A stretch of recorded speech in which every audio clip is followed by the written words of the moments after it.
आदरणीय प्रधानमंत्री जी, आपको सुस्वागतम. On 23rd of this month, August, we made history by landing on the moon. Chandrayaan-3 landed softly on the moon. We were very fortunate to have our Honorable Prime Minister, though away, he joined us live to greet us, to congratulate us, to be with us. And thank you so much for your presence during such a historic day.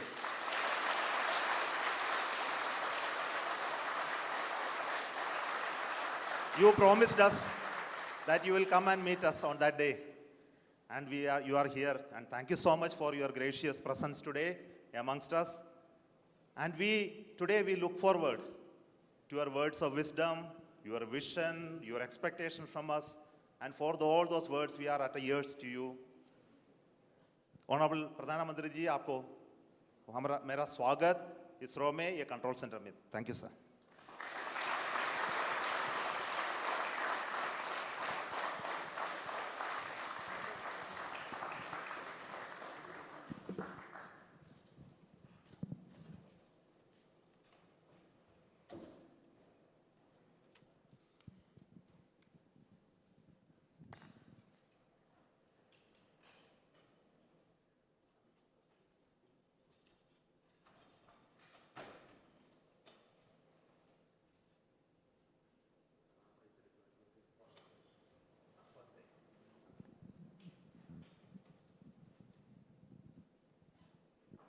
So we are seeing the ramp being deployed now.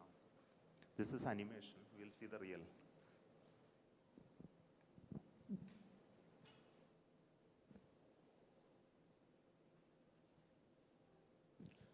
Next solar panel of the ramp of the rover Pragyan opens. Then it establishes communication with the lander.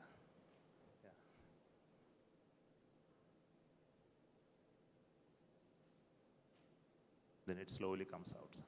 Now the rover has already moved 12 meters. So we'll see the onboard camera visuals. So this is a camera mounted on the side just before the ramp deployment. So what you're seeing is the deployment of the ramp with the rover mounted on that. The solar panel of the rover is deployed already and it is getting released and moving towards moon, sir.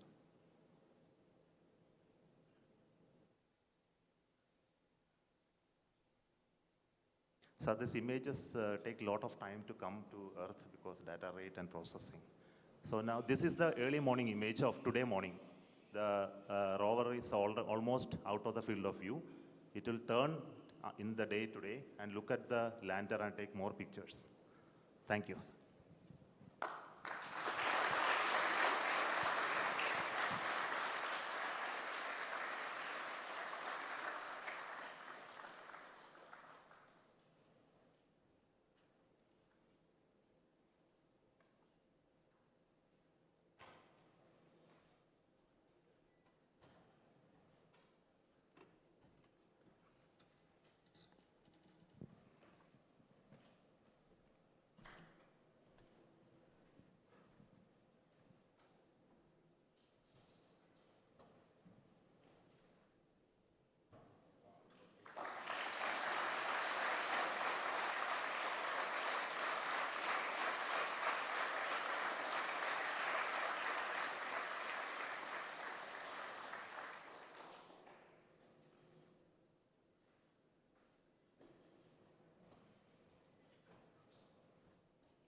नमस्कार friends.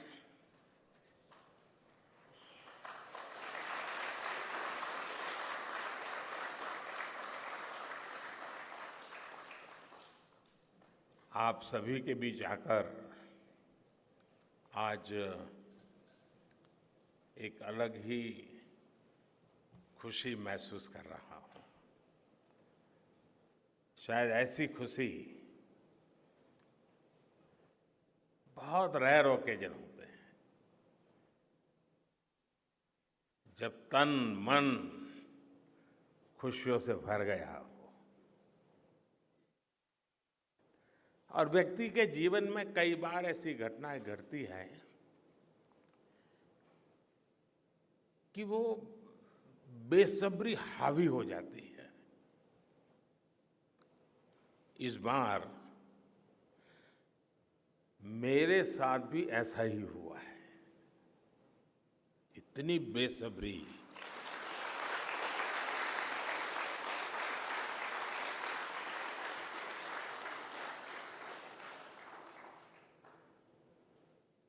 मैं south Africa में था, फिर Greece का कार्यक्रम था तो वहां चला गया, लेकिन मेरा मन पूरी तरह आपके साथ ही लगा हुआ था।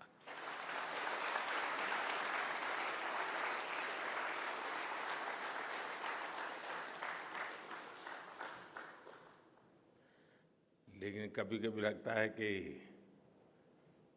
मैं आप लोगों के साथ अन्याय कर देता हूं। बेसब्री मेरी और मुसीबत आपकी। इतनी सवेरे सवेरे आप सभी को और इतना और टाइम, लेकिन बस मन कर रहा था जाऊं आपको नमन करूं। आपको दिक्कत हुई होगी, लेकिन मैं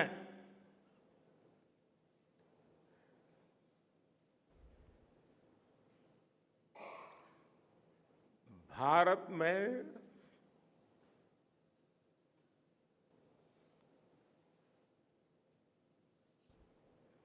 आते ही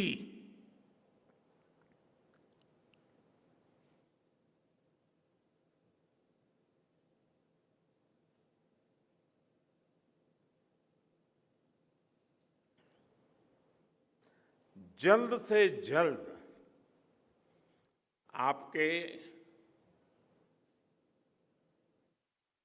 दर्शन करना चाहता था।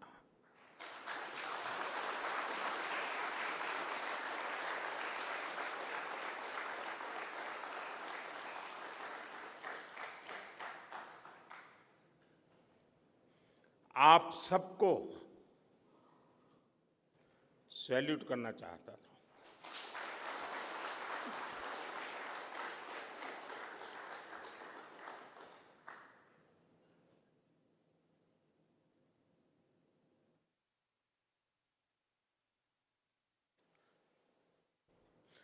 सैल्यूट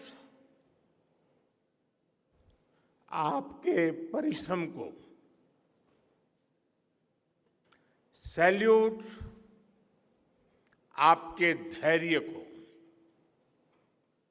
सैल्यूट आपकी लगन को,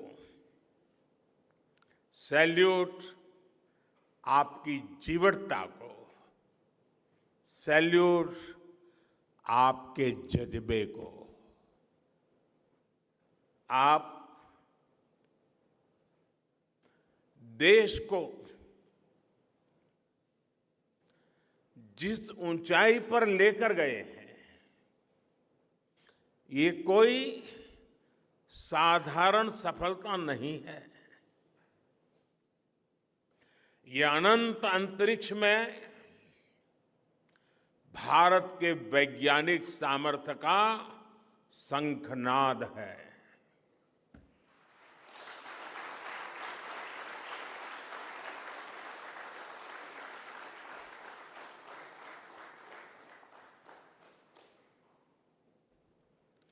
India India is on the moon.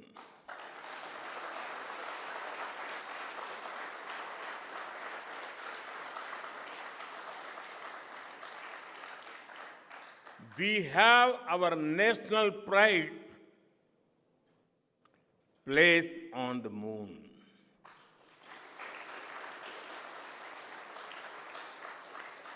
हम वहां पहुंचे जहां कोई नहीं पहुंचा था। हमने वो किया जो पहले कभी किसी ने नहीं किया था। ये आज का भारत है, निर्भीक भारत, जुझारू भारत।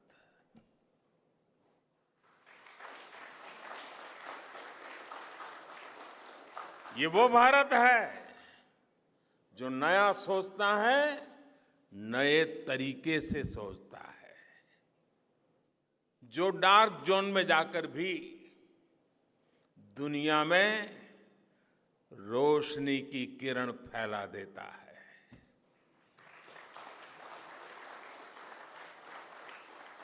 21वीं सदी में यही भारत दुनिया की बड़ी बड़ी समस्याओं का समाधान करेगा। मेरी आंखों के सामने 23 अगस्त का वो दिन, वो एक एक सेकंड बार बार घूम रहा है। जब टचडाउन कंफर्म हुआ तो जिस तरह यहां इसरो सेंटर में पूरे देश में लोग उछल पड़े, वो दृश्य कौन भूल सकता है। कुछ स्मृतियां अमर हो जाती हैं। वो पल अमर हो गया। वो पल इस सदी के सबसे प्रेरणादायी क्षणों में से एक है। हर भारतीय को लग रहा था कि विजय उसकी अपनी है। खुद महसूस करता था। हर भारतीय को लग रहा था कि जैसे वो खुद एक बड़े एग्जाम में पास हो गया है। आज भी बधाइयां दी जा रही हैं, संदेश दिए जा रहे हैं, और ये सब मुमकिन बनाया है आप सबने, आपने।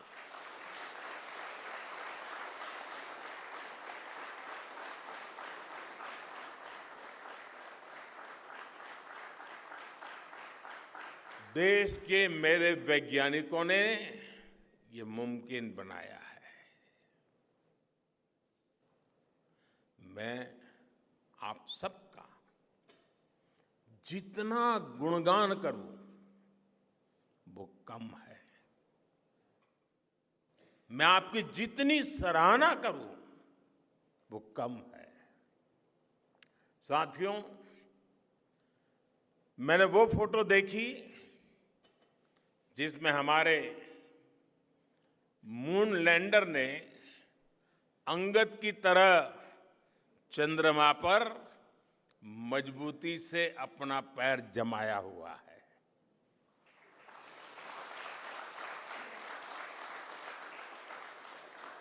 एक तरफ विक्रम का विश्वास है तो दूसरी तरफ प्रज्ञान का पराक्रम है।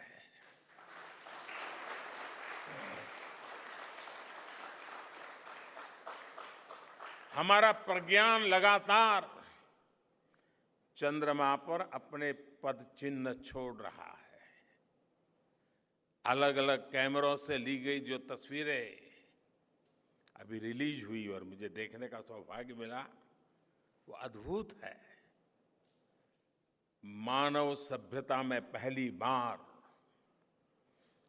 धरती के लाखों साल के इतिहास में पहली बार उस स्थान की तस्वीर मानव अपनी आंखों से देख रहा है। और ये तस्वीर दुनिया को दिखाने का काम भारत ने किया है।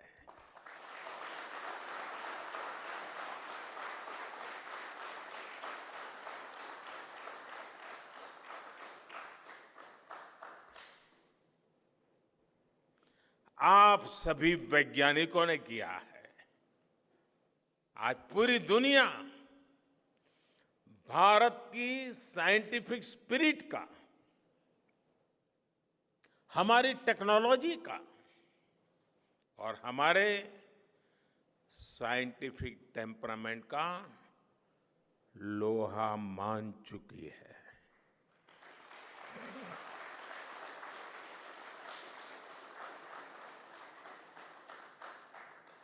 चंद्रयान महाअभियान सिर्फ भारत की नहीं बल्कि पूरी मानवता की सफलता है।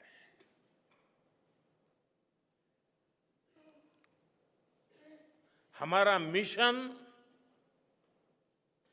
जिस क्षेत्र को एक्सप्लोर करेगा उससे सभी देशों के लिए मून मिशंस के नए रास्ते खुलेंगे।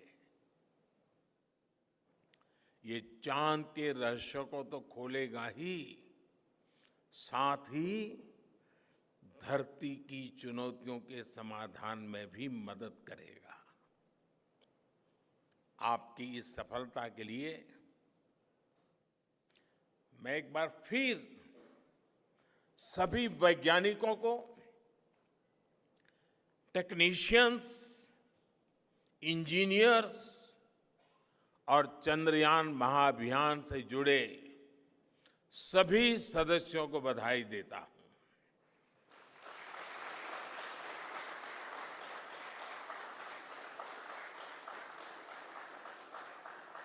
मेरे परिवारजनों, आप जानते हैं कि स्पेस मिशंस के टच डाउन पॉइंट को एक नाम दिए जाने की वैज्ञानिक परंपरा है। चंद्रमा के जिस हिस्से पर हमारा चंद्रयान उतरा है, भारत ने उस स्थान के भी नामकरण का फैसला लिया है।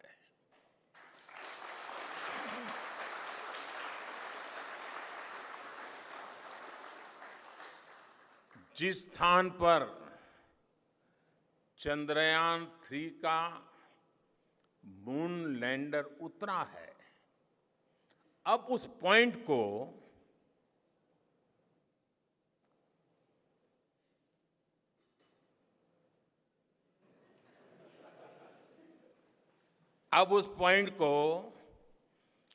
शिव शक्ति के नाम से जाना जाएगा।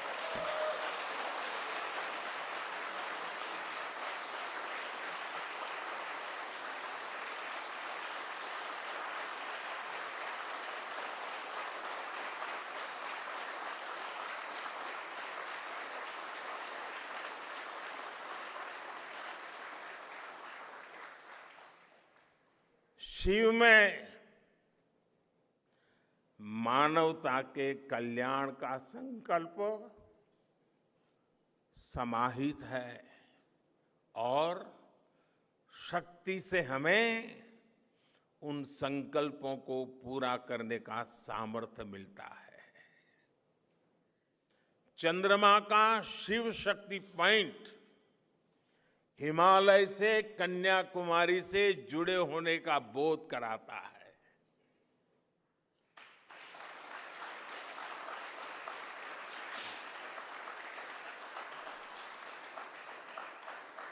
हमारे ऋषियों ने कहा है, येन कर्माण्य पशो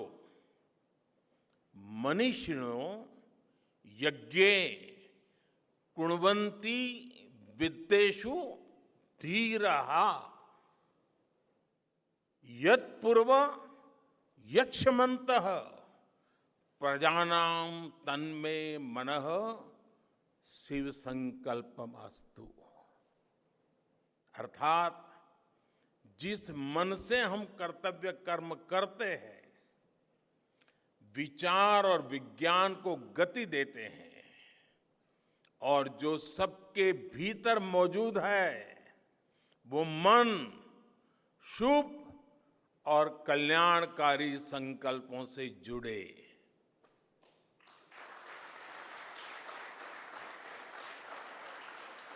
मन के इन शुभ संकल्पों को पूरा करने के लिए शक्ति का आशीर्वाद अनिवार्य है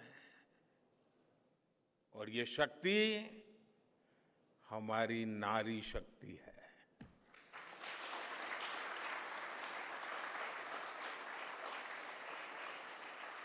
हमारी माताएं बहनें हैं। हमारे यहां कहा गया है, सृष्टि स्थिति विनाशानां शक्ति भूते सनातनी। अर्थात निर्माण से प्रलय तक पूरी सृष्टि का आधार नारी शक्ति ही है।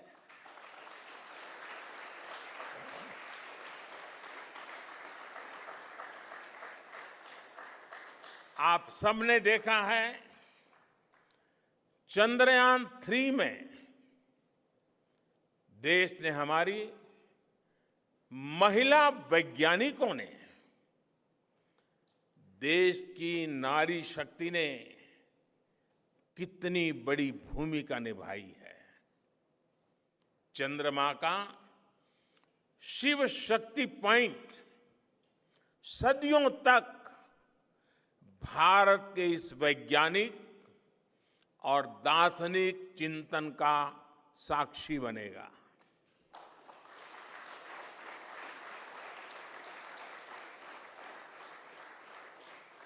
ये शिव शक्ति पॉइंट आने वाली पीढ़ियों को प्रेरणा देगा कि हमें विज्ञान का उपयोग मानवता के कल्याण के लिए ही करना है। मानवता का कल्याण, यही हमारा सुप्रीम कमिटमेंट है। साथियों, एक और नामकरण काफी समय से लंबित है।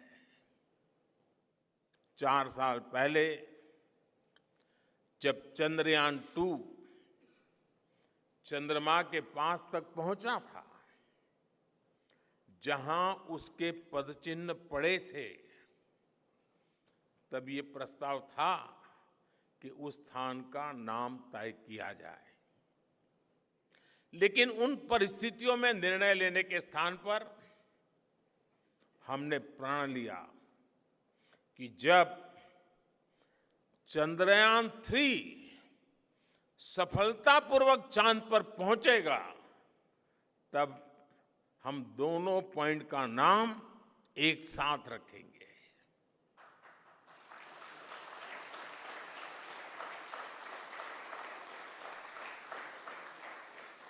और आज मुझे लगता है कि जब हर घर तिरंगा है, जब हर मन तिरंगा है और चांद पर भी तिरंगा है, तो तिरंगा के सिवाय चंद्रयान 2 से जुड़े उस स्थान को और क्या नाम दिया जा सकता है।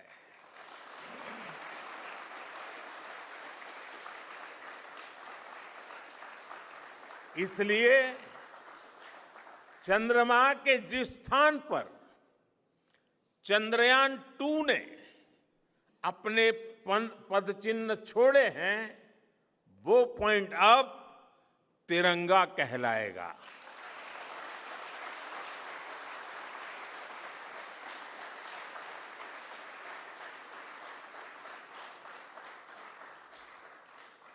ये तिरंगा पॉइंट भारत के हर प्रयास की प्रेरणा बनेगा।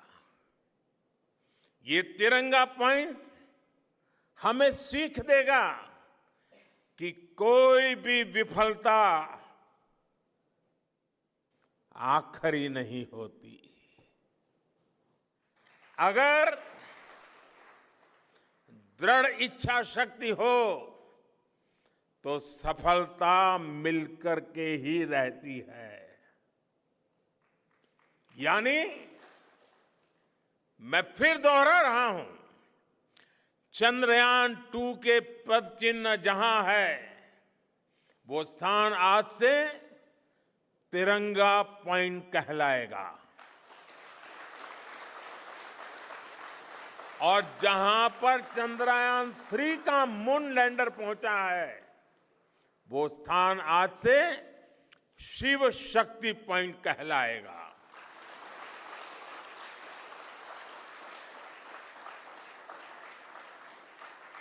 साथियों, आज भारत दुनिया का चौथा ऐसा देश बन चुका है जिसने चंद्रमा की सतह को छुआ है। ये सफलता तब और अधिक बड़ी हो जाती है जब हम ये देखते हैं कि भारत ने अपनी यात्रा कहां से शुरू की थी। एक समय था जब भारत के पास जरूरी तकनीक नहीं थी, सहयोग भी नहीं था। हमारी गिनती थर्ड वर्ल्ड यानी थर्ड रॉ में खड़े देशों में होती थी। थर्ड वर्ल्ड थर्ड रॉ में खड़े हुए लोगों में होती थी। वहां से निकलकर आज भारत दुनिया की 5वीं सबसे बड़ी अर्थव्यवस्था बना है।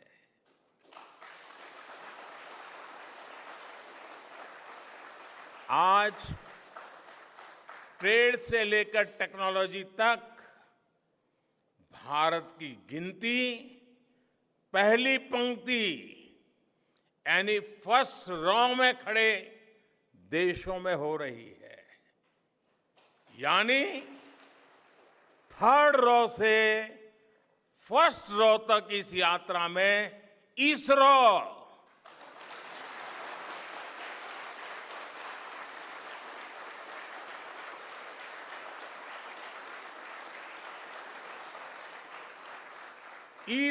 जैसी संस्थानों की बहुत बड़ी भूमिका रही है। आपने आज मेक इन इंडिया को चांद तक पहुंचा दिया है।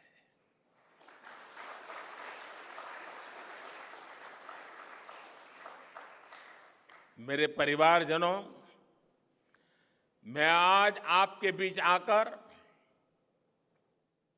विशेष तौर पर देशवासियों को आपकी मेहनत के बारे में बताना चाहता हूं।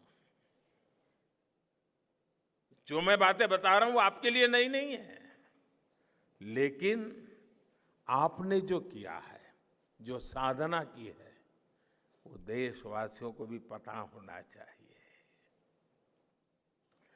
भारत के दक्षिण हिस्से से चंद्रमा के दक्षिणी ध्रुव तक चंद्रयान की ये यात्रा आसान नहीं थी।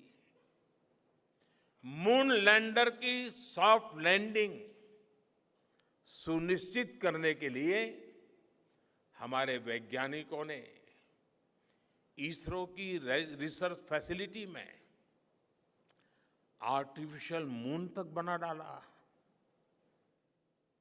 इस आर्टिफिशियल मून पर विक्रम लैंडर को अलग अलग तरीके से सरफेस पर उतारकर उसका टेस्ट किया गया था।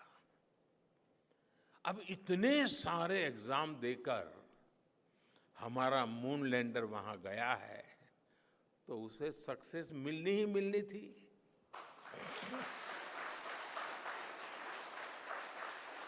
साथियों, आज जब मैं देखता हूं कि भारत की युवा पीढ़ी साइंस को लेकर, स्पेस को लेकर, इनोवेशन को लेकर इतनी एनर्जी से भरी हुई है, तो उसके पीछे हमारे ऐसे ही स्पेस मिशंस की सफलता है। मंगलयान की सफलता ने, चंद्रयान की सफलता ने, गगनयान की तैयारी ने देश की युवा पीढ़ी को एक नया मिजाज दे दिया है। आज भारत के छोटे छोटे बच्चों की जुबान पर चंद्रयान का नाम है। आज भारत का हर बच्चा आप वैज्ञानिकों में अपना भविष्य देख रहा है। इसलिए आपकी उपलब्धि सिर्फ ये नहीं है कि आपने चांद पर तिरंगा लहराया, लेकिन आपने एक और बड़ी उपलब्धि हासिल की है, और वो उपलब्धि है भारत की पूरी पीढ़ी को जागृत करने की, उसे नई ऊर्जा देने की।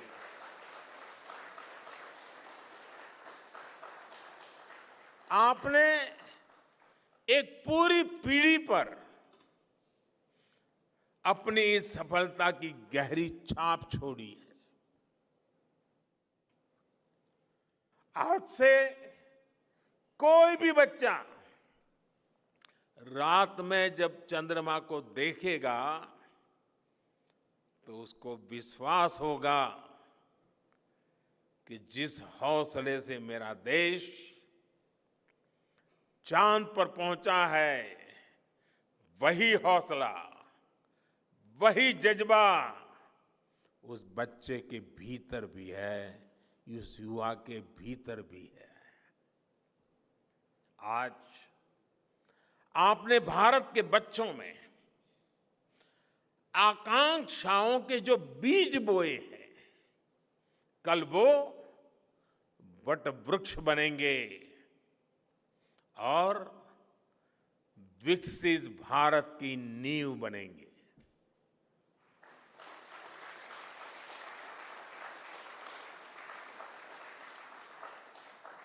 हमारी युवा पीढ़ी को निरंतर प्रेरणा मिलती रहे, इसके लिए एक और निर्णय लिया गया है। 23 अगस्त को जब भारत ने चंद्रमा पर तिरंगा फहराया, उस दिन को अब हिंदुस्तान नेशनल स्पेस डे के रूप में मनाया जाएगा।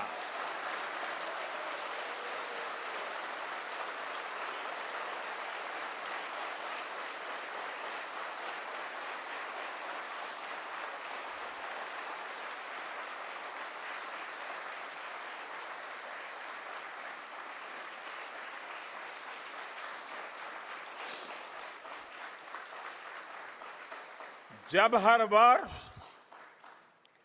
National space day science, technology और इनोवेशन की स्पिरिट को सेलिब्रेट करेगा, हमें हमेशा हमेशा के लिए प्रेरित करता रहेगा।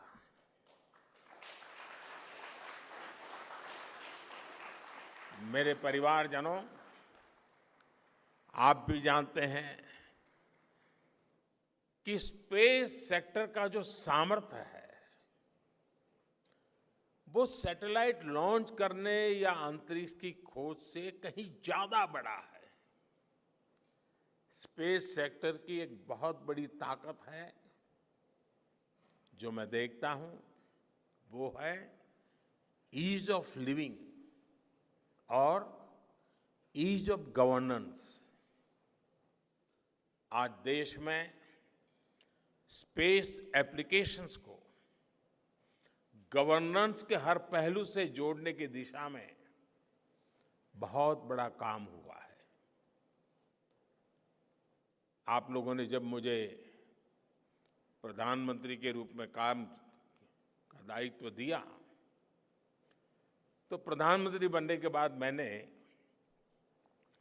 भारत सरकार के जॉइंट सेक्रेटरी लेवल के ऑफिसर्स की स्पेस साइंटिस्ट के साथ एक वर्कशॉप करवाई थी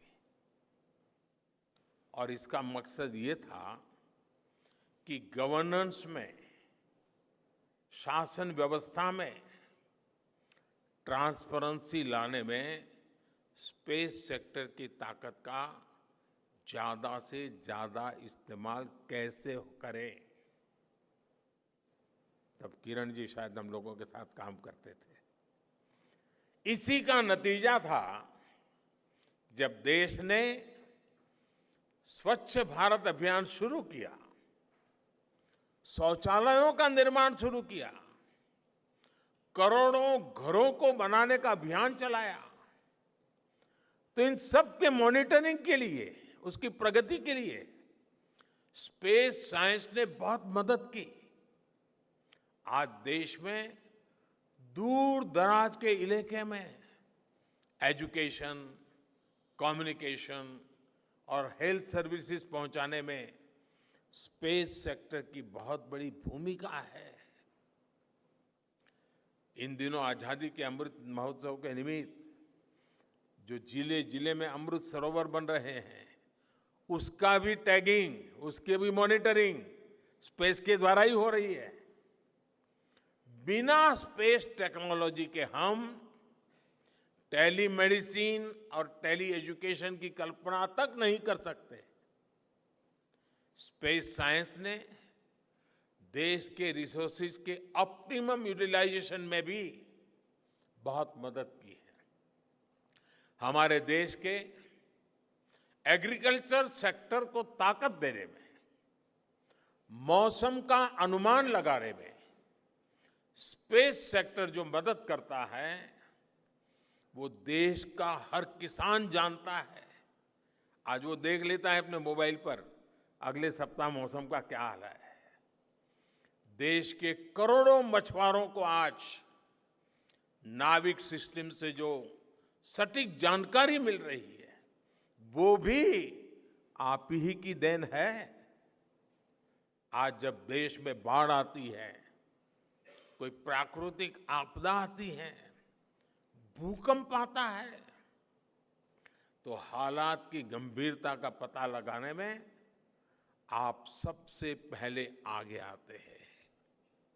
जब साइक्लोन आता है तो हमारी सैटेलाइट्स उसका सारा रूट बताती है, सारी टाइमिंग बताती है और लोगों की जान भी बचती है, संपत्ति भी बचती है।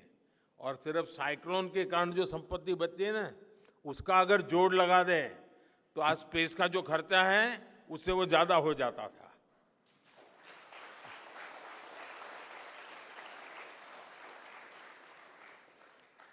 हमारे PM Gatishakti national master plan का आधार भी स्पेस टेक्नोलॉजी ही है। और आज दुनिया भारत के इस गतिशक्ति प्लेटफॉर्म का अध्ययन कर रही है कि प्लानिंग और मैनेजमेंट में ये प्लेटफॉर्म कितना उपयोगी हो सकता है। इससे प्रोजेक्ट्स की प्लानिंग, एजुकेशन और मॉनिटरिंग में काफी मदद मिल रही है। समय के साथ बढ़ता हुआ स्पेस एप्लीकेशन का ये दायरा हमारे युवाओं के लिए अपॉर्चुनिटीज भी बढ़ा रहा है, अवसर बढ़ा रहा है। और इसलिए आज मैं एक सुझाव भी देना चाहता हूं और मैं चाहूंगा कि आपके यहां से जो रिटायर्ड लोग हैं वे इसमें काफी मदद कर सकते हैं। अब ये मत बोलिएगा कि इतनी सुबह सुबह मोदी जी यहां आए और कुछ काम भी दे करके जा रहे हैं। साथियों, मैं चाहूंगा कि इसरो, केंद्र सरकार के विभिन्न मंत्रालय और राज्य सरकारें मिलकर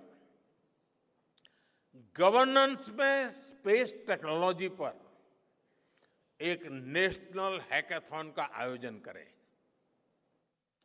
इस हैकाथॉन में ज्यादा से ज्यादा युवा, ज्यादा से ज्यादा यूनिवर्सिटी, ज्यादा से ज्यादा नौजवान वो शामिल हो, जुड़े। मुझे विश्वास है ये नेशनल हैकाथॉन हमारी गवर्नेंस को और प्रभावी बनाएगा, देशवासियों को मॉडर्न सॉल्यूशंस देगा। और साथियों, आपके अलावा मैं अपनी युवा पीढ़ी को एक और टास्क अलग से देना चाहता हूं। और होमवर्क के दिए बिना बच्चों को काम करने का मजा नहीं आता है। आप सब जानते हैं कि भारत वो देश है जिसने हजारों वर्ष पूर्व ही धरती के बाहर अनंत अंतरिक्ष में देखना शुरू कर दिया था। हमारे यहां सदियों पहले अनुसंधान परंपरा के आर्यभट्ट, ब्रह्मगुप्त, वराहमिहिर और भास्कराचार्य जैसे ऋषि मनीषी हुए थे। जब धरती के आकार को लेकर भ्रम था, तब आर्यभट्ट ने अपने महान ग्रंथ आर्यभट्टीय में धरती के गोलाकार होने के बारे में विस्तार से लिखा था। उन्होंने एक्सिस पर पृथ्वी की रोटेशन और उसकी परिधि की गणना भी लिख दी थी। इसी तरह सूर्य सिद्धांत जैसे ग्रंथों में भी कहा गया है, सर्वत्रैव महिगोले, सर्वत्रैव महिगोले स्वस्थानम उपरि स्थितम मन्यन्ते खेयतो गोलस तस्य क्व ऊर्ध्वं क्व वादः। अर्थात पृथ्वी पर कुछ लोग अपनी जगह को सबसे ऊपर मानते हैं, लेकिन ये गोलाकार पृथ्वी तो आकाश में स्थित है, उसमें ऊपर और नीचे क्या हो सकता है, ये उस समय लिखा गया था। ये तो मैंने सिर्फ एक श्लोक बताया है। ऐसी अनगिनत रचनाएं हमारे पूर्वजों ने लिखी हुई है। सूर्य, चंद्रमा और पृथ्वी के एक दूसरे के बीच में आने से ग्रहण की जानकारी हमारे कितने ही ग्रंथों में लिखी हुई पाई जाती है। पृथ्वी के अलावा अन्य ग्रहों के आकार की गणनाएं, उनके मूवमेंट से जुड़ी जानकारी भी हमारे प्राचीन ग्रंथों में मिलती है। हमने ग्रहों और उपग्रहों की गति को लेकर इतना सूक्ष्म गणनाएं करने की वो काबिलियत हासिल की थी कि हमारे यहां सैकड़ों वर्ष आगे के पंचांग यानी कैलेंडर्स बनाए जाते थे। इसलिए मैं इससे जुड़ा एक टास्क अपनी नई पीढ़ी को देना चाहता हूं, स्कूल कॉलेज के बच्चों को देना चाहता हूं। मैं चाहता हूं कि भारत के शास्त्रों में जो खगोलीय सूत्र है, उन्हें साइंटिफिकली प्रूव करने के लिए नए सिरे से उनके अध्ययन के लिए नई पीढ़ी आगे आए। ये हमारी विरासत के लिए भी जरूरी है और विज्ञान के लिए भी जरूरी है। आज जो स्कूल के, कॉलेज के, यूनिवर्सिटी के स्टूडेंट्स हैं, रिसर्चर्स हैं, उन पर एक तरह से ये दोहरा दायित्व है। भारत के पास विज्ञान के ज्ञान का जो खजाना है, वो गुलामी के लंबे कालखंड में दब गया है, छिप गया है। आजादी के इस अमृत काल में हमें इस खजाने को भी खंगालना है, उस पर रिसर्च करनी है और दुनिया को भी बताना है। दूसरा दायित्व ये कि हमारी युवा पीढ़ी को आज के आधुनिक विज्ञान, आधुनिक टेक्नोलॉजी को नए आयाम देने हैं। समंदर की गहराइयों से लेकर आसमान की ऊंचाई तक, आसमान की ऊंचाई से लेकर अंतरिक्ष की गहराई तक आपके लिए करने के लिए बहुत कुछ है। आप डीप अर्थ को भी देखिए और साथ ही डीप सी को भी एक्सप्लोर करिए। आप नेक्स्ट जनरेशन कंप्यूटर बनाइए और साथ ही जेनेटिक इंजीनियरिंग में भी अपना सिक्का जमाइए। भारत में आपके लिए नई संभावनाओं के द्वार लगातार खुल रहे हैं। 21वीं सदी के इस कालखंड में जो देश साइंस और टेक्नोलॉजी में बढ़त बना ले जाएगा, वो देश सबसे आगे बढ़ जाएगा। साथियों, आज बड़े बड़े एक्सपर्ट्स कह रहे हैं कि अगले कुछ वर्षों में भारत की स्पेस इंडस्ट्री $8 बिलियन से बढ़कर $16 बिलियन की हो जाएगी। सरकार भी इस बात की गंभीरता को समझते हुए स्पेस सेक्टर में लगातार रिफॉर्म कर रही है। हमारे युवा भी कमर कसकर तैयार है। आपको जानकर सुखद आश्चर्य होगा कि पिछले 4 साल में स्पेस सेक्टर में काम करने वाले स्टार्टअप्स की संख्या 4 से बढ़कर करीब करीब 150 हो गई है। हम कल्पना कर सकते हैं कि अनंत आकाश में कितनी अनंत संभावनाएं भारत का इंतजार कर रही हैं। वैसे कुछ दिन बाद 1 सितंबर से माईगॉव हमारे चंद्रयान मिशन को लेकर बहुत बड़ा क्विज कंपटीशन लॉन्च करने वाला है।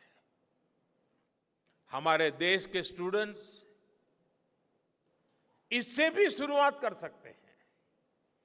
मैं देश भर के स्टूडेंट से आग्रह करूंगा कि आप सभी बड़ी संख्या में इससे जुड़े। मेरे परिवारजनों, देश की भावी पीढ़ी को आपका मार्गदर्शन बहुत आवश्यक है। आप जो इतने सारे इंपॉर्टेंट मिशंस पर काम कर रहे हैं, वो आने वाली पीढ़ी ही आगे ले जाने वाली है। आप उन सभी के रोल मॉडल हैं। आपकी रिसर्च और आपकी वर्षों की तपस्या, मेहनत ने साबित किया है कि आप जो ठान लेते हैं वो आप करके दिखाते हैं। देश के लोगों का विश्वास आप पर है और विश्वास कमाना छोटी बात नहीं होती है दोस्तों। आपने अपनी तपस्या से विश्वास कमाया है।